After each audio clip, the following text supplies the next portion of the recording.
சட்னினாலே வதக்கி அரைக்கிற மாதிரி இருக்கா? இந்த சட்னி 2 மினிட்ஸில் டக்குன்னு செஞ்சிடலாம். ரொம்ப சூப்பராக இருக்கும்.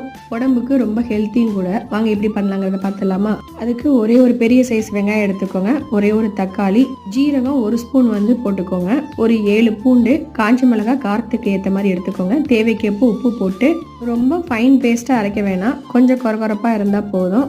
அரைச்சி எடுத்து வச்சுக்கோங்க. அடுப்பில் பாத்திரம் வச்சு இதுக்கு நல்லெண்ணெய் ஒரு 2 ஸ்பூன் விட்டுக்கோங்க. நல்லெண்ணெய் ஊற்றினா தான் நல்லா டேஸ்ட்டாக இருக்கும். 1/2 ஸ்பூன் கடுகு, 1/2 ஸ்பூன் மிளகாத்தூள் போட்டுக்கோங்க.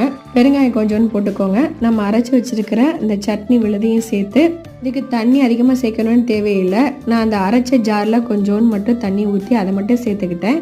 2 கொதி வந்த உடனே ஆஃப் பண்ணிடுங்க. அவ்வளோதாங்க, சூப்பராக சட்னி ரெடி ஆயிடுச்சு. சுட சுட இட்லி தோசைக்கு இதை வச்சு சாப்பிட்டு பாருங்கள். 2 இட்லி 2 தோசை எக்ஸ்ட்ராவாக போகும். கண்டிப்பாக வீட்டில் ட்ரை பண்ணி பார்த்துட்டு எப்படி இருக்குன்னு சொல்லுங்கள். நெக்ஸ்ட் விலாகில் சூப்பரான ரெசிபியோட வரேன். தேங்க்ஸ் ஃபார் வாட்சிங்.